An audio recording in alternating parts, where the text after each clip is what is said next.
All right, ladies and gentlemen, we have our first look at a ELO4 team. ELO4 is the lowest rating. We saw a game earlier, but we had to leave it due to delays and to catch the Bloomer Star game. So this is TMG versus SUPES. And they are both ELO4, which means that they are the lowest win rate rating. These are what you would consider the amateur side of the tournament, which is kind of fun, right? You have it more accessible and open to teams of all ability. It's not just the highest end teams facing off. So let's take a look at the lineups here. We've got a Shimakaze, that's Flynar. Running a full torpedo build, even unique upgrade for all the torpedoes, 12-kilometer range. Colonel W. Chris in a Yu Yang, that's with unique upgrade, and it looks like, yep, radar. Our first time seeing a Puerto Rico Droxosaurus in the Puerto Rico there with top grade gunner and, well, basic stuff they would expect. And Pterodine in the Mosfet unique upgrade. Dicey in a Des Moines, not unique upgrade, just reload. Interesting. Titan Extremer in a Castilla. First time seeing Castilla this tournament as well. Castilla's not a bad choice.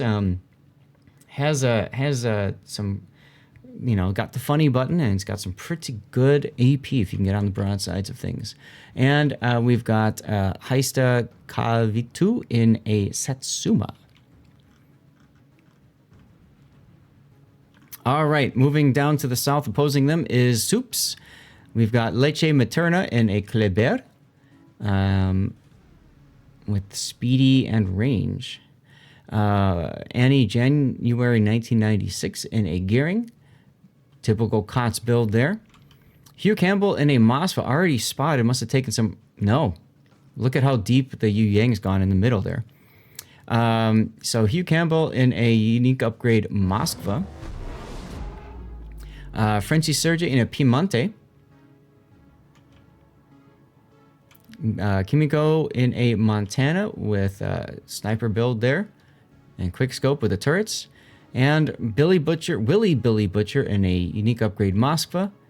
And then Creamy Pie in a San Martin. I want to talk about San Martin since we have a moment, as Gearing is going into the ACAP. In radar range of Dicey's Des Moines, though. There it is. San Martin is often used as a kite ship in clan battles especially, and in other forms of competitive. And what's interesting is, a lot of people like to use it because it's got this funny button, right? You get enough shot hits on a target, you charge up this funny button that significantly reduces the cooldown of your consumables. What a lot of people will do with that is they will charge it up, and then they will use it right after they heal. So they heal, funny button, and they can heal again in like 20 seconds. It's crazy. And it essentially allows allows the San Martin to tank a lot more damage than most people would expect. To the point where they oftentimes will think that the San Martin is dead and move on to another target. That's why you see a lot of San Martin in competitive. It's also got the radar, so it's got some abilities and torpedoes as well. Some people prefer it over Napoli just because of that radar alone. That being said, I don't really have a lot of respect for San Martin in competitive. I just don't see it, especially in King of the Sea. We saw a lot of that the last season. It just isn't as effective as you want it to be. It's effective on paper. Let's put it that way. Torpedoes going by the San Martin, speak of the devil. Shimakaze with the unique upgrade means that he can dump out far more torpedoes than a normal Shimakaze could. So it's an even bigger threat. At the extreme cost, though, it takes forever for his guns and turrets to change sides. I think it's actually just the torpedoes. Titan Extremers Castilla in trouble, though. He tried to get to the island. He made it, but wasn't able really to do much. Annie January also in trouble on radar from the Yu Yang.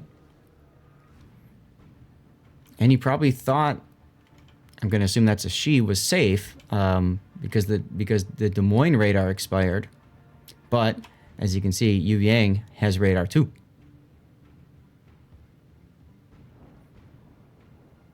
Annie doing a nice job, though, of trying to dodge all these incoming shells. As SUPES does get first blood, they do take out the Castilla.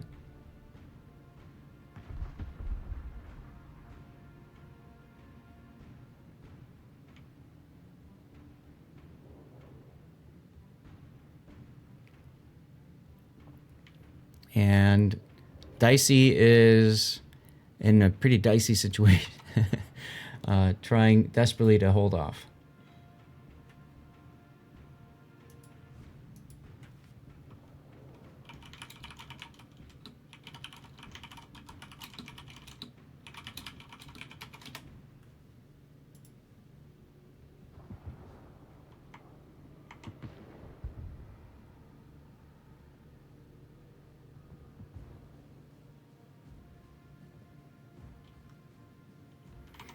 Oh, man. All right, well, looks like we've got pushing down from over on the B side. Moskva, San Martin, running away. Pterodyne, though, you got to be careful when you push. The threat that you have when you push is you typically trade hit points to do it. Now, they got 3 ships to 2, so I'm sure they feel comfortable doing this, but Pterodyne is in a sticky situation. Look at the shells coming from the other Moskva on the other side. Bam! That's the problem when you push. You allow your opponent to take up defensive positions and react to your push. It's exactly what happened right there.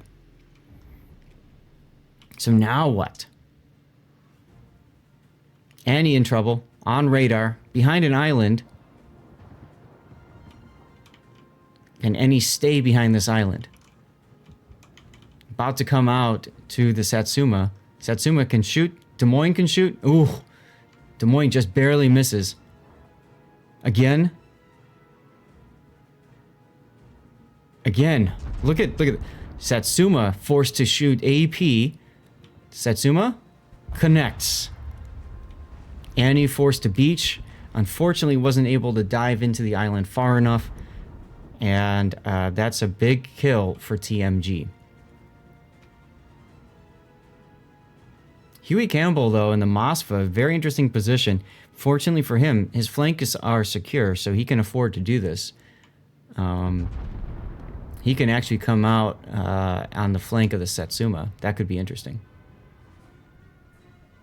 He's going to do it right here. He's going to do it right here. Satsuma wasn't ready for it. By not ready for it, what I mean is he didn't have his turrets pre-turned, and he didn't move his ship as much. He does have his funny button going to increase his, I believe that's his accuracy. As Dicey goes down to the Moskva, that's what Huey Campbell wanted to kill first. He had the broadside on him. And that's what he made happen.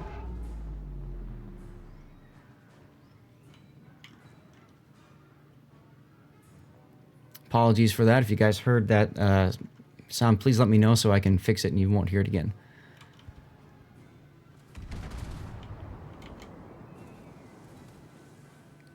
Now, Droxosaurus in the Puerto Rico, really in trouble. Really in trouble. Heels down. He's out. That's bye. So what happened with this push from TMG? Right? 3 ships pushed against 2. And got taken out. Satsuma does go down to the Moskva. We knew that was coming. And now the unique upgrade Shimakaze is all that's left for Team TMG. And he knows it's over. He's just stopping. Nope, he's going to reverse just to... I don't know.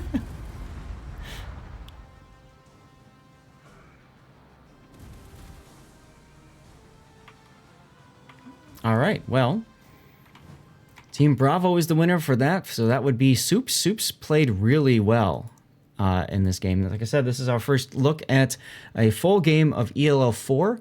I love games like this because you just really don't know how to predict. In this case, the San Martin was able to hold on, And look at the Moskva getting a Kraken. Huey Campbell getting a Kraken in a tournament game. That's pretty impressive. I'm going to put the winner screen up.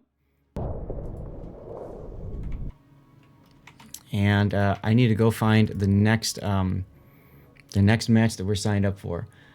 Lots of good sportsmanship in the training room chat too. I want to highlight that for a second. It's really good to see teams from both sides congratulating each other.